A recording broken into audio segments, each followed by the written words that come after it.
Assalamualaikum warahmatullahi wabarakatuh. Di sini kami kelompok 4 akan mempresentasikan materi mengenai hukum pajak bab 13 dan 14 dari buku Erlis Wandi edisi ke-7. Tak kenal maka tak tahu, marilah kita berkenalan terlebih dahulu. Di sini kelompok 4 yang pertama ada Muhammad Faris Ataya, Amanda Fauzia Yasmin, Astri Martinin Tiasyagian, Hijratun Nurin, Hairunisa, Ainunisa Putri Pratiwi, Nova Aulia Putri, dan Nova Desvi Anggraini.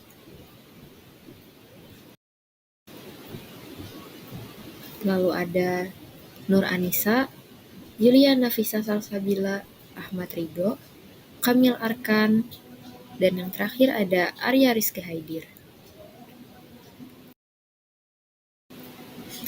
Oke, di sini yang akan kami bahas dari bab 13 yang berjudul penagihan pajak. Yang pertama ada penagihan pajak, yang kedua ada penagihan pajak pasif, yang ketiga ada penagihan pajak aktif, yang keempat ada tahapan penagihan, yang kelima ada penagihan pajak dengan surat paksa, yang keenam ada pejabat dan jurusita pajak, yang ketujuh ada penagihan seketika dan sekaligus, yang kedelapan ada surat paksa, yang kesembilan ada penyitaan, yang kesepuluh ada objek sita, yang kesebelas ada pengecualian objek sita, yang ke-12 ada lelang, yang ke-13 ada pencegahan dan penyanderaan, yang ke-14 ada gugatan, yang ke-15 ada sanggahan, yang ke-16 ada pemberitahuan atau penggantian, yang ke-17 ada lain-lain, yang ke-18 ada ketentuan pidana, yang ke-19 ada kadaluarsa tindakan penagihan pajak, yang ke-20 ada kasus penagihan pajak. Dan di bab 14 sendiri yang merupakan bab pembukuan atau pencatatan, kita akan pelajari yang pertama ada pembukuan, yang kedua ada pencatatan, yang ketiga ada peraturan pemerintah nomor 46 tahun 2013, dan yang keempat ada kasus dari pembukuan atau pencatatan itu sendiri. Oke, langsung saja kita masuk ke materi bab 13 kita, yaitu penagihan pajak. Oke, kita langsung saja masuk ke materi pertama kita, yaitu penagihan pajak.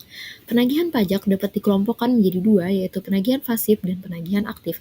Penagihan pasif dilakukan melalui surat tagihan pajak atau surat ketetapan pajak. Penagihan pajak aktif atau penagihan pajak dengan surat paksa diatur dalam Undang-Undang Nomor 19 Tahun 1997, sebagaimana yang telah diubah dengan Undang-Undang Nomor 19 Tahun 2000. Penagihan pajak adalah serangkaian tindakan agar penanggung pajak melunasi hutang pajak dan biaya penagihan pajak dengan menegur atau memperingatkan, melaksanakan penagihan seketika dan sekaligus, memberitahukan surat paksa, mengusulkan pencegahan, melaksanakan penyitaan, melaksanakan penyanderaan, dan menjual barang-barang yang telah disita. Yang kedua ada penagihan pajak pasif. Penagihan pajak pasif dilakukan dengan menggunakan surat tagihan pajak (STP), surat ketetapan pajak kurang bayar (SKPKB), surat ketetapan pajak kurang bayar tambahan (SKPKBT), surat keputusan pembetulan yang menyebabkan pajak terutang menjadi lebih besar, surat keputusan keberatan yang menyebabkan pajak terutang menjadi lebih besar, surat keputusan banding yang menyebabkan pajak terutang menjadi lebih besar. Dan jika dalam jangka waktu 30 hari belum dilunasi, maka 7 hari setelah jatuh tempo akan diikuti dengan penagihan pajak secara aktif yang dimulai dengan menerbitkan surat teguran. 3. Penagihan pajak aktif.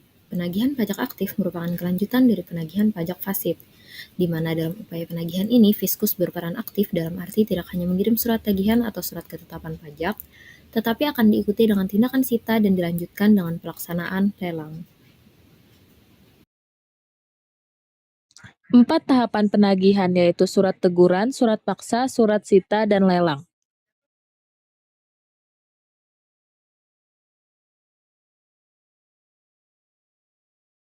Penagihan pajak dengan surat paksa.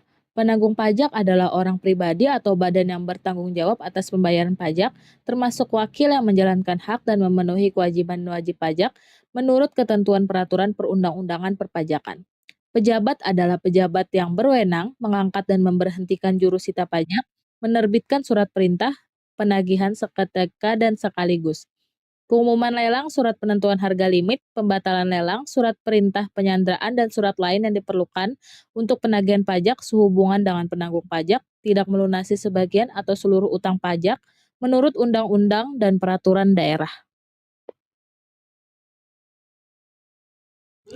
Yang ketiga, jurusita pajak adalah pelaksana tindakan penagihan pajak yang meliputi penagihan seketika dan sekaligus, pemberitahuan surat paksa, penyitaan, dan penyanderaan. Yang keempat, penagihan pajak adalah serangkaian tindakan agar penanggung pajak melunasi utang pajak dan biaya penagihan pajak dengan menegur atau memperingatkan, melaksanakan penagihan seketika dan sekaligus, memberitahukan surat paksa, mengusulkan pencegahan, melaksanakan penyitaan, melaksanakan penyanderaan, dan menjual barang yang telah disita.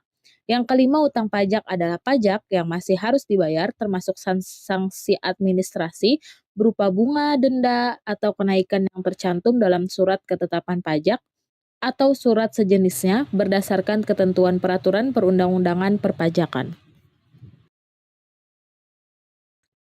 Yang keenam, biaya penagihan pajak adalah biaya pelaksanaan surat paksa, surat perintah melaksanakan penyitaan, pengumuman lelang, pembatalan lelang, jasa penilai, dan biaya lainnya sehubungan dengan penagihan pajak.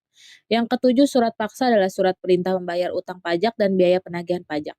Yang kedelapan, surat perintah melaksanakan penyitaan adalah surat perintah yang diterbitkan oleh pejabat untuk melaksanakan penyitaan. Yang kesembilan, objek sita adalah barang penanggung pajak yang dapat dijadikan jaminan utang pajak. Yang ke-10, barang adalah tiap benda atau hak yang dapat dijadikan objek sita. Yang ke-11, pemblokiran adalah tindakan pengamanan harta kekayaan milik penanggung pajak yang tersimpan pada bank dengan tujuan agar terhadap harta kekayaan dimaksud tidak terdapat perubahan apapun selain penambahan jumlah atau nilai. Yang ke-12, penyitaan adalah tindakan jurusita pajak untuk menguasai barang penanggung pajak guna dijadikan jaminan untuk melunasi utang pajak menurut peraturan perundang-undangan. Dan yang ke-13 adalah hari kalender. Yang ke-14 adalah badan adalah sekumpulan orang dan atau modal yang merupakan kesatuan baik yang melakukan usaha maupun yang tidak melakukan usaha yang meliputi perseman terbatas, perseroan komanditer, perseroan lainnya. Badan usaha milik negara atau daerah dengan nama dan dalam bentuk apapun. Firma, kongsi, koperasi, dana pensiun, persekutuan, perkumpulan, yayasan organisasi massa, organisasi politik atau organisasi yang sejenisnya, lembaga, bentuk usaha tetap, dan bentuk badan lainnya. Yang ke-15, pengadilan negeri adalah pengadilan yang daerah hukumannya meliputi tempat tindakan penagihan pajak yang dilaksanakan. Yang ke-16, surat teguran, surat peringatan, atau surat lain yang sejenis adalah surat yang diterbitkan oleh pejabat untuk menegur atau memperingatkan kepada wajib pajak untuk melunasi hutang pajaknya. Yang ke-17, penagihan seketika dan sekaligus adalah tindakan penagihan pajak yang dilaksanakan oleh jurusita pajak kepada penanggung pajak tanpa menunggu tanggal jatuh tempo pembayaran yang meliputi seluruh utang pajak dan dari semua jenis pajak, masa pajak, dan tahun pajak. Yang ke-18, lelang adalah setiap penjualan barang di muka umum dengan cara penawaran harga secara lisan dan atau tertulis melalui usaha pengumpulan peminat atau calon pembeli.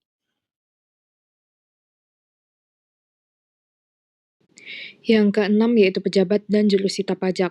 Berdasarkan Undang-Undang Republik Indonesia Nomor 19 Tahun 2000 tentang perubahan atas Undang-Undang Nomor 19 Tahun 1997 tentang penagihan pajak dengan surat paksa. Pejabat adalah pejabat yang berwenang mengangkat dan memberhentikan jurusita pajak, menerbitkan surat perintah penagihan seketika dan sekaligus, surat paksa, surat perintah melaksanakan penyitaan, surat pencabutan sita, pengumuman lelang, surat penentuan harga limit, pembatalan lelang, surat perintah penyanderaan, dan surat lain yang diperlukan untuk penagihan pajak sehubungan dengan penanggung pajak tidak melunasi sebagian atau seluruh utang pajak menurut undang-undang dan peraturan daerah. Berdasarkan Undang-Undang Keprotokolan, pejabat dibagi menjadi dua, yaitu yang pertama pada Pasal 1 Ayat 7, pejabat negara adalah pimpinan dan anggota lembaga negara sebagaimana dimaksud dalam Undang-Undang Dasar Negara Republik Indonesia tahun 1945 dan pejabat negara yang secara tegas ditentukan dalam undang-undang. Yang kedua yaitu Pasal 1 Angka 8, pejabat Pemerintahan adalah pejabat yang menduduki jabatan tertentu dalam pemerintahan, baik di pusat maupun di daerah. Walaupun UU Keprotokolan telah mendefinisikannya, tetapi definisi tersebut tidak menjelaskan batasan arti terhadap penggunaan frasa pejabat negara dan pejabat pemerintahan. Secara teori, bedanya pejabat negara dan pejabat pemerintahan menurut C. F. Strong dibagi menjadi dua pengertian, yaitu pemerintahan dalam arti luas dan pemerintahan dalam arti sempit.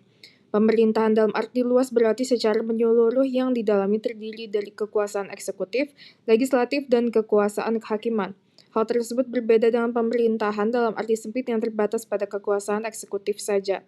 Pejabat negara meliputi pimpinan dan anggota dari lembaga kekuasaan eksekutif, kekuasaan legislatif, dan kekuasaan yudisial. Sedangkan pejabat pemerintahan merupakan pimpinan dan anggota yang terbatas pada kekuasaan eksekutif. Jurusita pajak adalah pelaksana tindakan penagihan pajak yang meliputi penagihan seketika dan sekaligus pemberitahuan surat paksa, penyitaan, dan penyanderaan. Jurusita pajak masuk ke dalam organisasi Direktorat Jenderal Pajak atau DJP sebagai seksi penagihan. Jurusita pajak bertanggung jawab kepada Kepala Seksi Penagihan sebagai atasannya langsung. Jurusita pajak diberikan tugas secara langsung oleh pejabat, yaitu kepada Kepala Kantor melalui Kepala Seksi Penagihan. Dalam menjalankan tugasnya, jurusita pajak wajib untuk membuat laporan mengenai pelaksanaan tugasnya dan wajib mempertanggungjawabkan tugasnya kepada pejabat melalui atasannya langsung. Sedangkan untuk jurusita pajak daerah ditunjukkan secara langsung oleh kepala daerah. Dengan begitu, tugas dari seorang jurusita pajak di bawah naungan undang-undang atau UU. Dan apabila dalam pelaksanaan tugasnya jurusita pajak dihalang-halangi atau mendapatkan perlawanan dari pihak lain, maka pihak tersebut akan berhadapan langsung dengan hukum yang berlaku.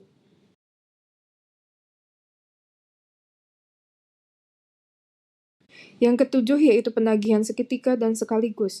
Penagihan seketika dan sekaligus adalah tindakan penagihan pajak yang dilaksanakan oleh jurusita pajak kepada penanggung pajak tanpa menunggu tanggal jatuh tempo pembayaran yang meliputi seluruh hutang pajak dari semua jenis pajak, masa pajak, dan tahun pajak.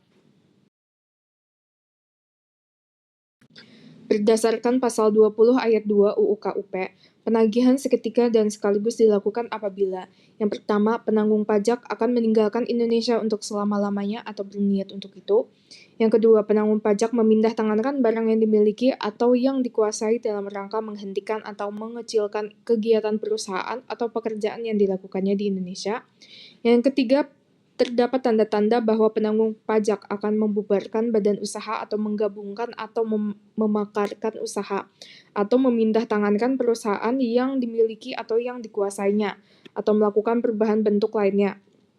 Yang keempat yaitu badan usaha akan dibubarkan oleh negara. Dan yang kelima terjadi penyitaan atas barang penanggung pajak oleh pihak ketiga atau terdapat tanda-tanda kepailitan.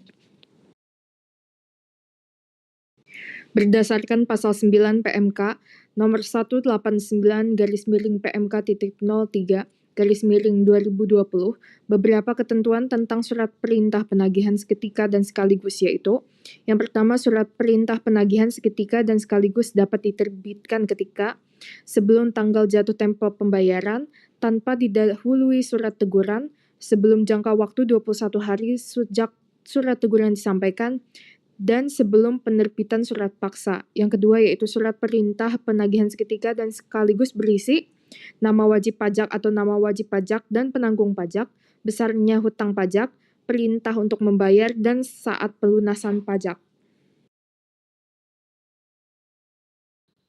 Surat paksa adalah surat perintah membayar utang pajak dan biaya penagihan pajak.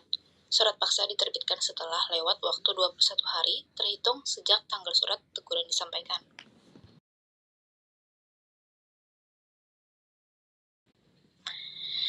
Surat paksa disampaikan oleh jurusita pajak. Surat paksa berkepala kata-kata, demi keadilan berdasarkan ketuhanan yang Maha Esa, mempunyai kekuatan hukum yang sama dengan putusan pengadilan yang telah mempunyai kekuatan hukum tetap. Untuk wajib pajak orang pribadi, pemberitahuan surat paksa dilakukan kepada penanggung pajak atau orang dewasa yang bertempat tinggal bersama penanggung pajak atau yang bekerja di tempat usaha penanggung pajak.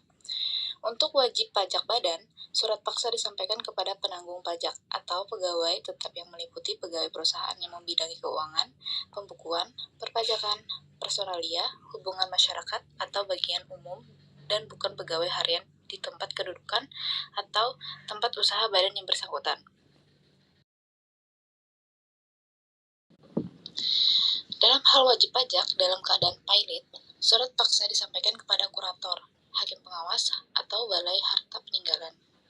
Untuk wajib pajak yang bubar atau likuidasi, surat paksa disampaikan kepada orang atau badan yang dibebani melaksanakan pemberesan atau likuidator.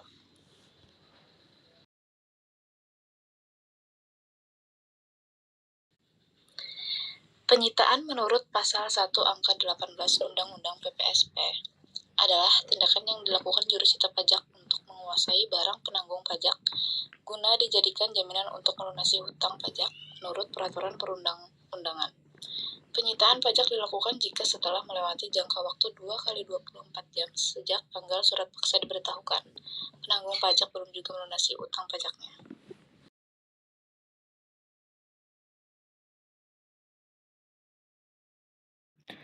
Penyitaan pajak dilakukan terhadap barang milik wajib pajak yang berada di tempat tinggal, tempat usaha, tempat kedudukan, atau di tempat lain, termasuk barang yang penguasaannya berada di tangan pihak lain atau yang dijaminkan sebagai jaminan pelunasan utang tertentu. Objek situasi ini dapat berupa 1. Barang bergerak, 2. Uang tunai, dan 3. Deposito tabungan giro bank.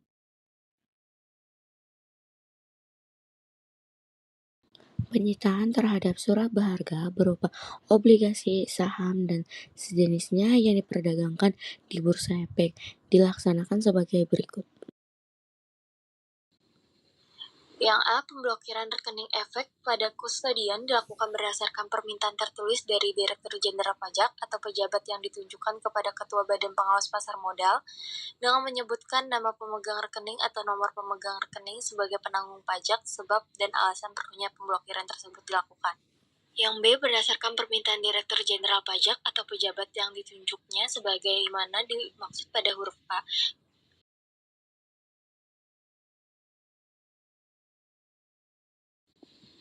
Yang C. Berdasarkan perintah tertulis dari Ketua Badan Pengawas Pasar Modal, kustodian melakukan pemblokiran. Yang D. Jika permintaan pemblokiran tersebut disertai dengan permintaan keterangan tentang rekening efek pada kustodian, maka permintaan tertulis dari Direktur Jenderal Pajak harus memuat nama pejabat yang berwenang mendapat keterangan tersebut. Yang E. Kustodian yang melakukan pemblokiran dan memberikan keterangan tentang rekening efek pemegang rekening membuat berita acara pemblokiran dan berita acara pemberian keterangan.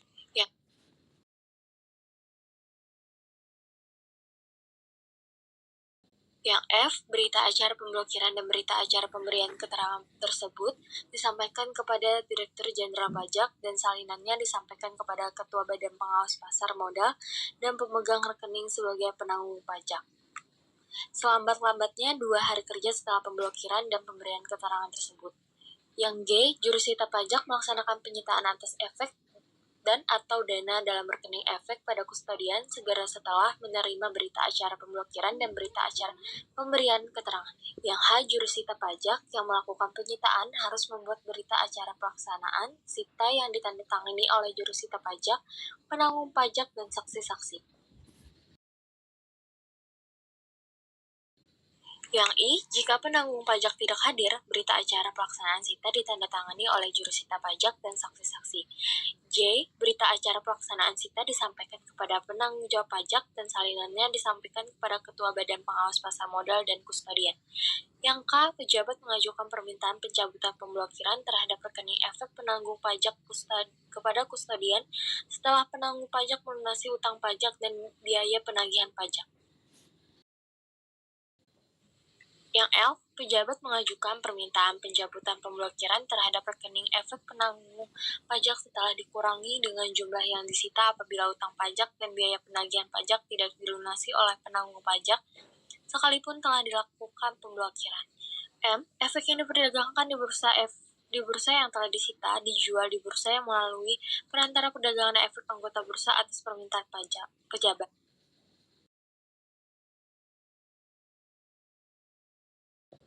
Lalu, penyitaan terhadap surat berharga berupa obligasi, saham, dan sejenisnya yang tidak diperdagangkan di bursa efek dilaksanakan sebagai berikut. Yang A melakukan inventarisasi dan membuat perincian tentang jenis, jumlah, dan nilai nominal atau perkiraan nilai lainnya dari surat berharga yang disita dalam suatu daftar yang merupakan lampiran berita acara pelaksanaan sita. Yang B membuat berita acara pelaksanaan sita, dan C membuat berita acara pengalihan hak suara berharga atas nama dari penanggung pajak kepada pejabat. Yang pertama ada melakukan inventarisasi dan membuat perincian tentang jenis dan jumlah piutang yang disita dalam suatu daftar yang merupakan lampiran berita acara pelaksanaan sita. Yang B membuat berita acara pelaksanaan sita. Yang C membuat berita acara persetujuan pengalihan hak penagih piutang dari penanggung pajak kepada pejabat dan salinannya disampaikan kepada penanggung pajak dan pihak yang berkewajiban membayar hutang. Baik, selanjutnya penyitaan terhadap penyertaan modal pada perusahaan lain yang tidak ada surat sahamnya dilaksanakan sebagai berikut. A.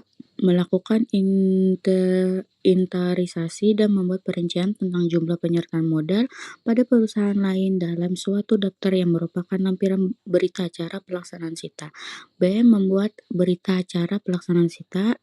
C. Membuat akta persetujuan pengalihan hak penyertaan modal pada perusahaan lain dari penanggung pajak kepada pejabat, dan salinan disampaikan pada perusahaan tempat penyertaan modal. Penyerahan barang bukti dalam kasus pidana hanya dapat dilaksanakan setelah barang tersebut dikembalikan kepada penanggung pajak. Barang yang disita akan dititipkan kepada penanggung pajak, kecuali jika juru sita pajak memutuskan untuk menyimpannya di kantor atau lokasi lain. Jika penanggung pajak tidak hadir pada saat penyerahan, barang akan dititipkan kepada aparat pemerintah daerah setempat sebagai saksi. Tempat penitipan alternatif termasuk kantor pemerintahan. Mekanisme pelaksanaan penyajian. Penyusunan pajak dilaksanakan oleh juru sita pajak berdasarkan surat perintah melaksanakan sita yang diterbitkan oleh pejabat.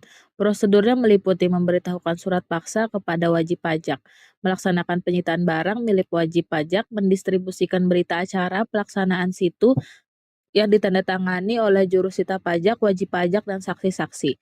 Penyajian dapat dilaksanakan sampai dengan nilai barang yang disita diperkirakan cukup untuk melunasi utang pajak dan biaya penagihan pajak. Apabila hasil penjualan barang yang disita tidak cukup, penyertaan tambahan dapat dilaksanakan dengan menerbitkan surat perintah melaksanakan situ yang baru.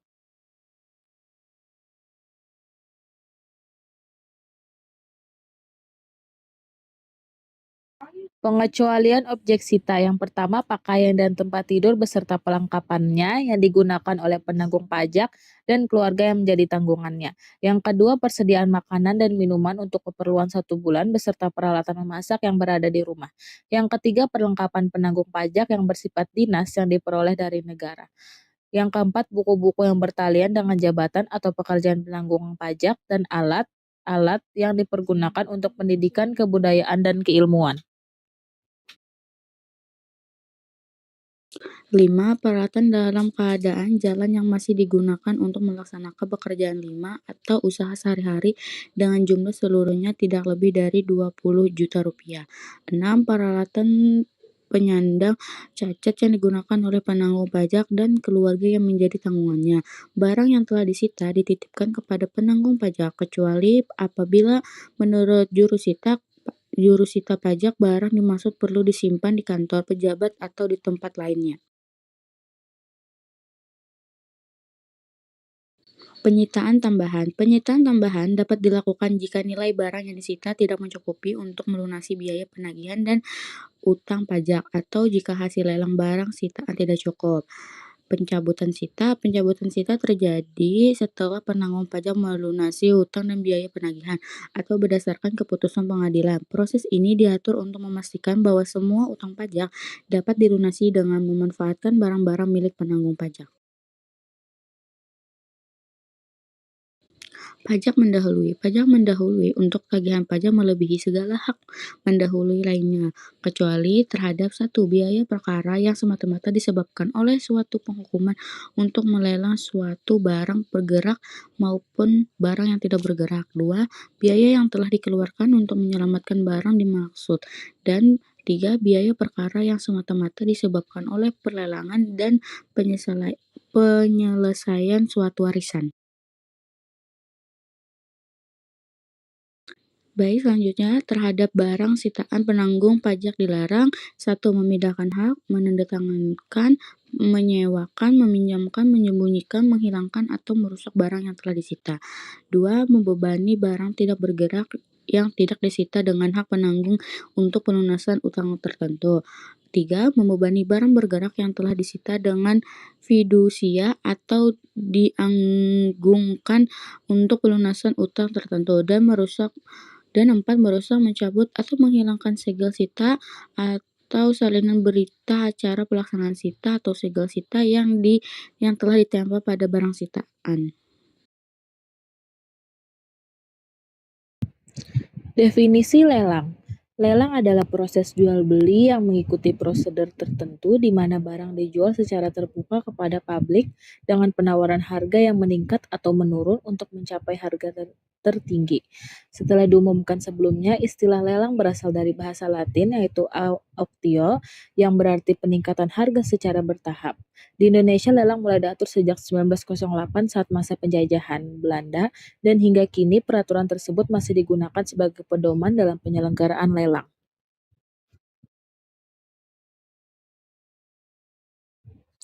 Perbedaan lelang. Lelang dapat dilakukan oleh pemerintah maupun pihak swasta dengan pengawasan dari pemerintah.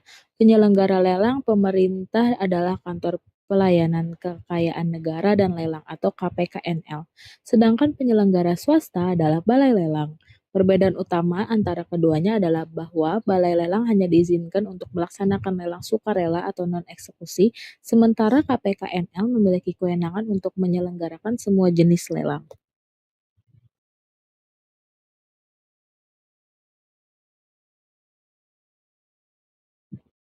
Perbedaan lelang. Lelang dapat dilakukan oleh pemerintah maupun pihak swasta dengan pengawasan dari pemerintah. Penyelenggara lelang pemerintah adalah Kantor Pelayanan Kekayaan Negara dan Lelang atau KPKNL, sedangkan penyelenggara swasta adalah Balai Lelang. Perbedaan utama antara keduanya adalah bahwa Balai Lelang hanya diizinkan untuk melaksanakan lelang sukarela non-eksekusi, sementara KPKNL memiliki kewenangan untuk menyelenggarakan semua jenis lelang, yaitu A. Lelang non-eksekusi sukarela, B. Lelang dengan KPKNL.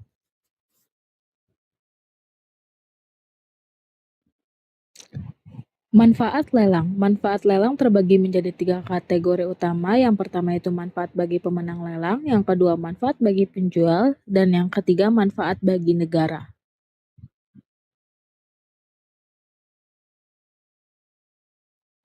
Pencegahan dan penyanderaan. Yang pertama yaitu ada pencegahan, yaitu pencegahan dalam penangguhan pajak, di mana pencegahan merupakan tindakan larangan yang bersifat sementara terhadap penanggungan pajak tertentu untuk meninggalkan wilayah negara Republik Indonesia. Tindakan ini diambil berdasarkan sejumlah alasan yang dianggap penting untuk menjaga kepentingan negara dalam hal penagihan pajak. Alasan dilakukannya pencegahan. Yang pertama yaitu ketidakmampuan menemukan objek sita, yang kedua potensi kadaluarsa penagihan pajak, yang ketiga indikasi niatan meninggalkan Indonesia, yang keempat tanda-tanda pembubaran badan usaha, dan yang kelima indikasi kepailitan.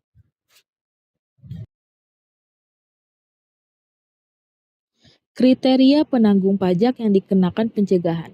Pencegahan hanya dapat dilakukan terhadap penanggung pajak yang memiliki utang pajak minimal sebesar 100 juta. Selain itu, pencegahan ini ditujukan kepada mereka yang diragukan niat baiknya dalam melunasi utang pajak tersebut. Penanggung pajak yang diragukan niat baiknya adalah mereka yang tidak melunasi utang pajaknya baik secara sekaligus maupun melalui angsuran, meskipun telah menerima pemberitahuan resmi berupa surat paksa. Ini menunjukkan bahwa meskipun telah ada upaya untuk menagih utang pajak, penanggung pajak tetap tidak menunjukkan itikat baik untuk menyelesaikannya. Penyanderaan. Yang pertama ada definisi penyanderaan. Penyanderaan adalah sebagaimana diatur dalam pasal 1 angka 21 Undang-Undang Nomor 19 Tahun 2000 tentang perubahan atas Undang-Undang Nomor 19 Tahun 1997 tentang penagihan pajak dengan surat paksa. Ini merupakan salah satu langkah dalam proses penagihan pajak. Tindakan ini berupa pengekangan sementara terhadap kebebasan penanggung pajak dengan cara menempatkannya di lokasi tertentu, yang umumnya adalah rumah tahanan negara yang terpisah dari tahanan lainnya. Karakteristik penyanderaan. Penyanderaan memiliki beberapa karakteristik penting. Yang pertama, tempat penempatan. Yang kedua, pemisahan berdasarkan jenis kelamin. Dan yang ketiga, tujuan penyanderaan.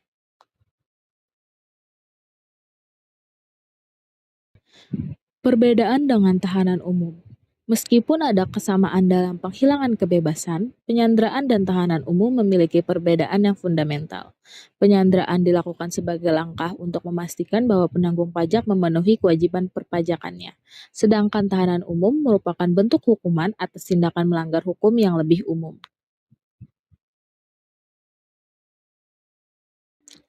Contoh kasus penyanderaan. Salah satu contoh tindakan penyanderaan terbaru dilakukan oleh Kantor Wilayah Direktorat Jenderal Pajak atau DJP Jakarta Barat dan Kantor Pelayanan Pajak atau KPP Pratama Jakarta Kembangan. Dalam kasus ini, penyanderaan dilakukan terhadap Direktur PT KSA yang berinisial LSM alias JL karena yang bersangkutan memiliki tunggakan utang pajak sebesar 6 miliar. Tindakan ini diambil setelah Jurusita Pajak Negara atau JSPN KPP Pratama Jakarta Kembangan berkoordinasi dengan Kepolisian Daerah Metropolitan Jakarta Raya atau Polda Metro Jaya dan Kantor Wilayah Kementerian Hukum dan HAM Jakarta.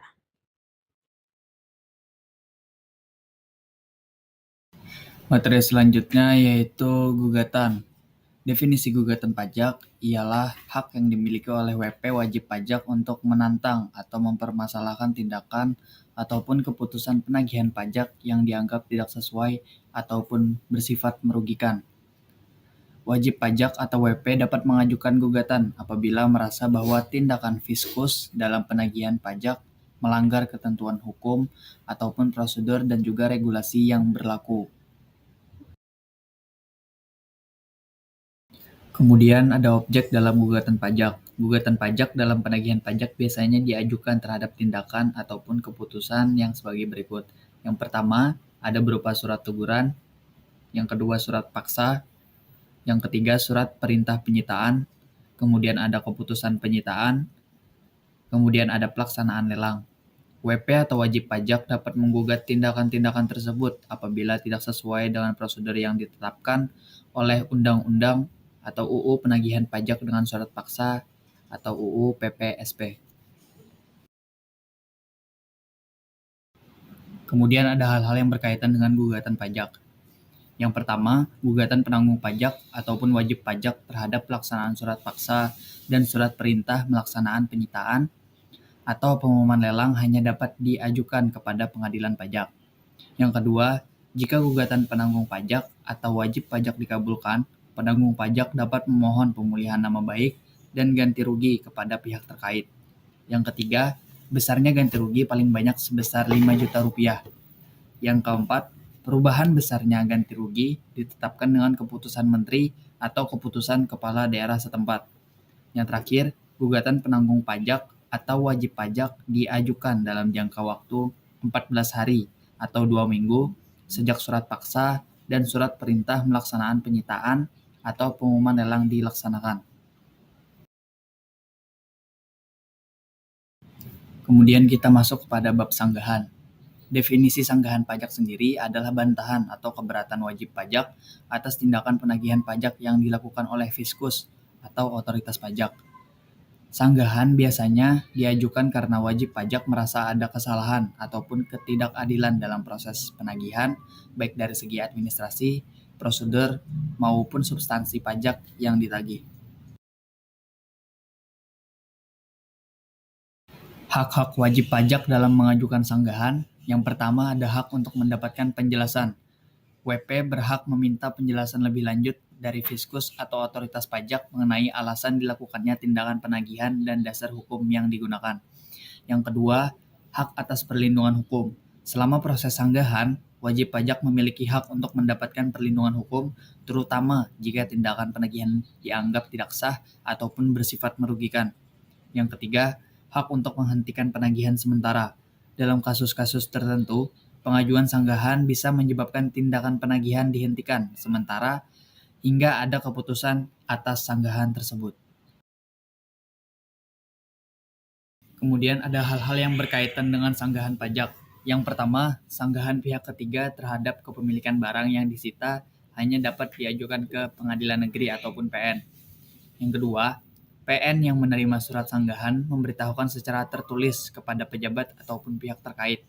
Yang ketiga, pejabat menangguhkan pelaksanaan penagihan pajak hanya terhadap barang yang disanggah kepemilikannya sejak menerima pemberitahuan. Yang terakhir, sanggahan pihak ketiga terhadap kepemilikan barang yang disita tidak dapat diajukan setelah lelang dilaksanakan.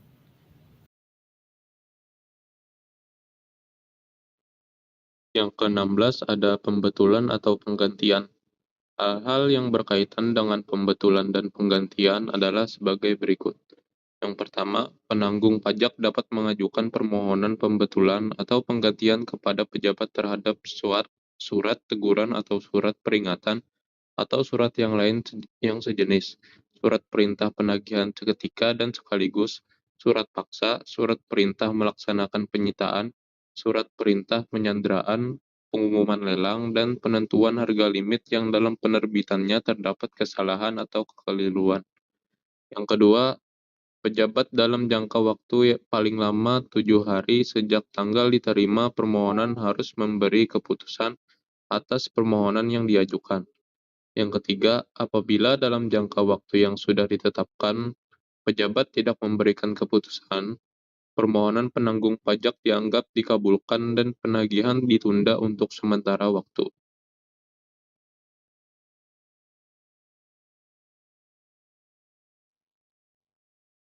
Yang keempat, pejabat karena jabatan dapat membetulkan surat teguran atau surat peringatan atau surat lain yang sejenis, surat perintah penagihan seketika dan sekaligus, surat paksa, surat perintah melaksanakan penyitaan, surat perintah penyanderaan, pengumuman lelang, dan surat penentuan harga limit yang dalam penerbitannya terdapat kesalahan atau kekeliruan. Yang kelima, tindakan pelaksanaan penagihan pajak dilanjutkan setelah kesalahan atau kekeliruan dibetulkan oleh pejabat. Lalu yang keenam, jika permohonan ditolak, tindakan pelaksanaan penagihan pajak dilanjutkan sesuai jangka waktu semula. Selanjutnya ada lain-lain. Yang pertama, apabila setelah pelaksanaan lelang wajib pajak memperoleh keputusan keberatan atau keputusan banding yang mengakibatkan utang pajak menjadi berkurang atau nihil, sehingga menimbulkan kelebihan pembayaran pajak, wajib pajak tidak dapat meminta atau tidak berhak menuntut pengembalian barang yang telah dilelang. Pejabat mengembalikan kelebihan pembayaran pajak dalam bentuk uang sesuai dengan ketentuan peraturan perundang-undangan perpajakan. Yang kedua, penagihan pajak tidak dilaksanakan apabila telah kadaluarsa sebagaimana diatur dalam undang-undang dan peraturan daerah. Yang ketiga, pengajuan keberatan atau permohonan banding tidak menunda kewajiban membayar pajak dan pelaksanaan penagihan pajak. Yang keempat, pengajuan gugatan tidak menunda pelaksanaan penagihan pajak.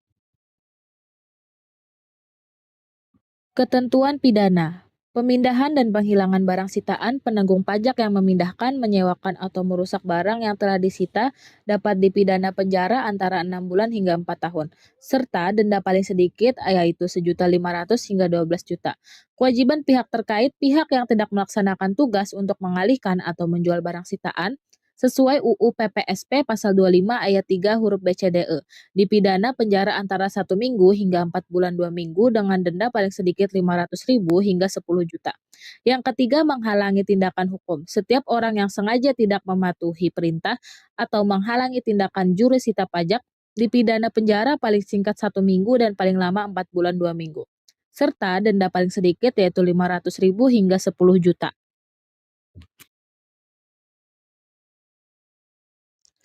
Kadaluarsa tindakan penagihan pajak. Menurut pasal 22 UU KUP, hak untuk melakukan penagihan pajak termasuk bunga, denda, dan biaya penagihan. Kadaluarsa setelah 10 tahun sejak terutangnya pajak atau berakhirnya masa pajak. Penagihan pajak setelah 10 tahun yang pertama surat teguran dan surat paksa. Penagihan dapat dilanjutkan jika telah diterbitkan surat teguran dan surat paksa dengan kadaluarsa dihitung dari tanggal penyampaian surat paksa. Yang kedua, pengakuan utang dari wajib pajak. Pengakuan utang baik langsung maupun tidak langsung, jika dapat dengan memperpanjang kadaluarsa. Yang pertama, permohonan angsuran atau penundaan. Kadaluarsa dihitung dari tanggal surat permohonan diterima.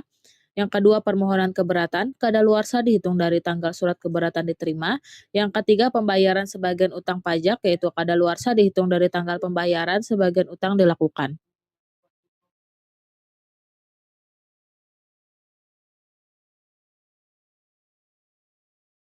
Contoh kasus penagihan pajak. Kasus penagihan pajak yang melibatkan ASEAN Agri adalah salah satu contoh penting penegakan hukum pajak di Indonesia. Perusahaan ini yang bergerak di industri perkebunan sawit terlibat dalam kasus penggelapan pajak yang diperkirakan merugikan negara lebih dari 1,2 triliun. Modus yang digunakan oleh pihak internal perusahaan mencakup pencatatan fiktif dan pemalsuan dokumen, yang akhirnya terungkap berkat informasi dari seorang justice collaborator atau whistleblower.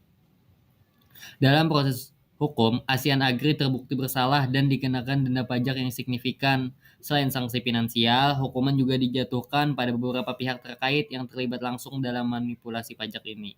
Kasus ini menunjukkan keseriusan Ditjen Pajak dan aparat penegak hukum Indonesia dalam menindak tegas pelanggaran perpajakan, terutama di sektor korporasi besar. Keberhasilan pengungkapan ini juga menyoroti pentingnya peran whistleblower dalam membantu pengawasan terhadap penghindaran pajak oleh perusahaan besar. Jika perusahaan tidak memenuhi kewajiban pembayaran dalam waktu yang ditentukan, DJP dapat melakukan tindakan penagihan aktif termasuk 1. Surat teguran dan surat paksa. DJP mengirimkan surat teguran untuk mengingatkan perusahaan tentang kewajiban pembayaran. Jika tidak ditanggapi, DJP dapat menerbitkan surat paksa sebagai peringatan tegas. 2. Penyitaan aset. Jika perusahaan tetap tidak membayar, DJP dapat menyita aset ASEAN Agri sebagai jaminan untuk melunasi utang pajak.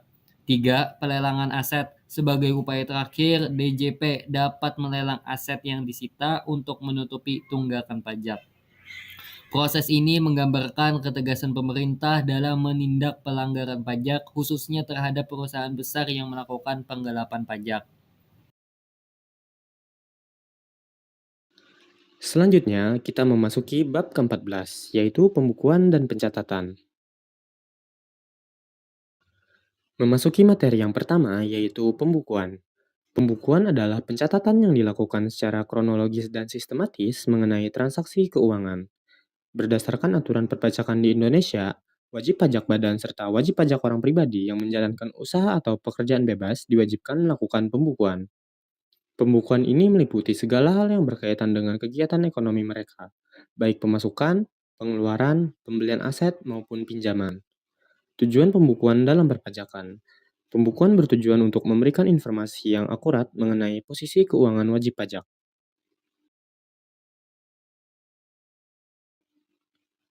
Dalam konteks perpajakan, pembukuan berfungsi untuk yang pertama, menyusun laporan keuangan yang mencakup neraca, laporan laba rugi, serta arus kas. Yang kedua, menjadi dasar perhitungan pajak terutang dengan lebih tepat, terutama bagi wajib pajak yang dikenakan pajak berdasarkan laba bersih. Yang ketiga, sebagai bukti dalam audit atau pemeriksaan pajak oleh otoritas perpajakan, misalnya DJP. Jenis-jenis catatan dalam pembukuan. Yang pertama, aset. Yang kedua, utang. Yang ketiga, modal. Dan yang keempat, pendapatan dan beban. Berikut adalah kriteria pembukuan yang baik. Yang pertama, lengkap dan akurat. Yang kedua, tersusun secara kronologis dan sistematis. Yang ketiga, mengikuti standar akuntansi keuangan atau SAK. Manfaat pembukuan dalam konteks hukum pajak. Yang pertama, membantu dalam penyusunan SPT tahunan. Yang kedua, mengurangi risiko kesalahan dan sanksi. Yang ketiga, bukti dalam sengketa pajak.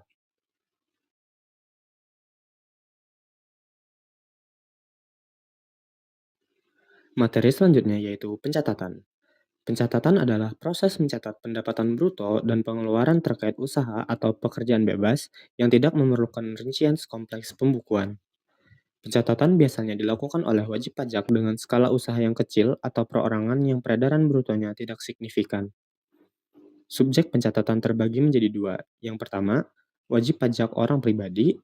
Yang kedua, wajib pajak dengan peredaran bruto kecil. Pencatatan bertujuan untuk mempermudah wajib pajak dalam melaporkan penghasilan dan menghitung pajak tanpa perlu melakukan pembukuan yang rumit. Manfaatnya meliputi yang pertama, sederhana dan praktis. Yang kedua, memenuhi kewajiban perpajakan. Yang ketiga, dasar perhitungan pajak. Data yang dicatat adalah yang pertama, pendapatan bruto. Yang kedua, pengeluaran terkait usaha.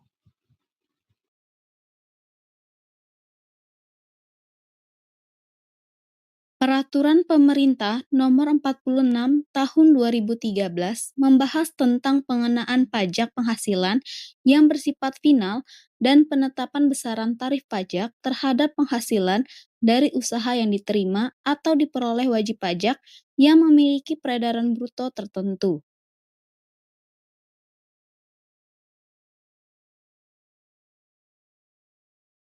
Tujuan dibuatnya Peraturan Pemerintah Nomor 46 Tahun 2013 ialah yang pertama, untuk memberikan kemudahan kepada wajib pajak yang menerima atau memperoleh penghasilan dari usaha yang memiliki peredaran bruto tertentu.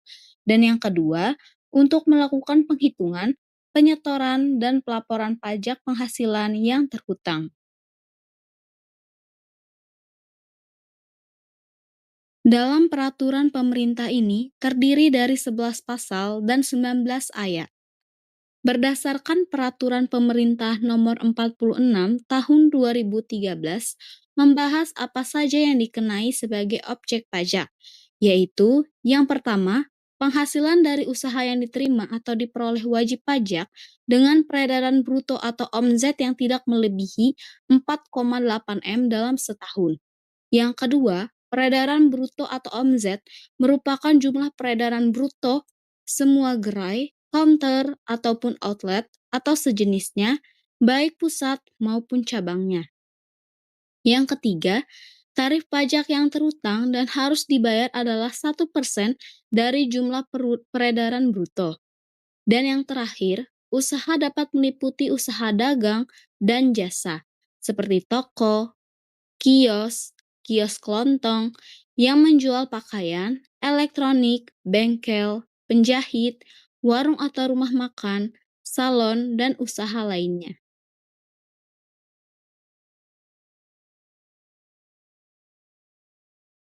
Hal-hal yang dikecualikan sebagai objek pajak berdasarkan Peraturan Pemerintah Nomor 46 Tahun 2013 antara lain, yang pertama, penghasilan dari jasa sehubung dengan pekerjaan bebas, misalnya dokter, advokat atau pengacara, akuntan, notaris, PPAT, arsitek, pemain musik, pembawa acara, dan sebagaimana dalam penjelasan pasal 2 Ayat 2 Peraturan Pemerintah Nomor 46 Tahun 2013.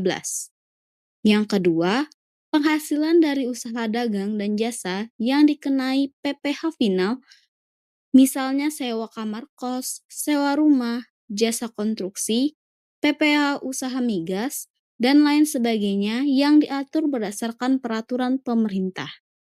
Orang pribadi yang melakukan jasa terkait dengan pekerjaan bebas adalah pengecualian pengenaan pajak pada Peraturan Pemerintah Nomor 46 Tahun 2013. Sehingga perhitungan tarif pajak penghasilan yang diberlakukan adalah tarif umum dengan menggunakan acuan pasal Nomor 14 Undang-Undang PPh Nomor 26 Tahun 2008 tentang norma perhitungan penghasilan neto atau NPPN.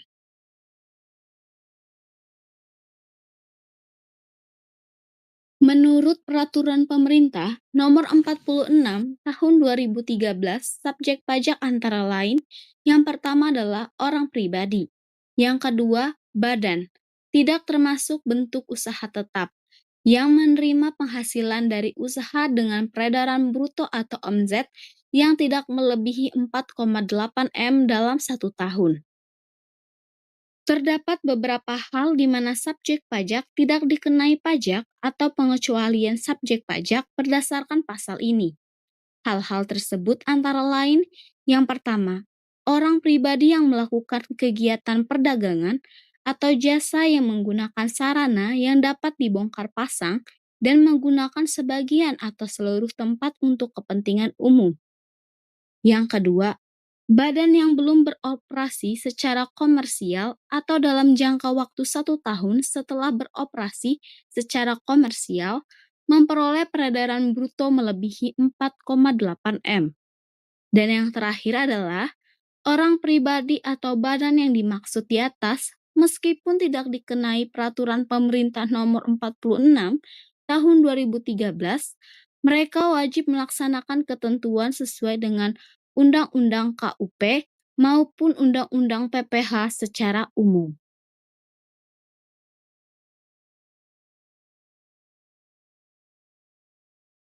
Selanjutnya, 4. Contoh analisis kasus pembukuan atau pencatatan pajak.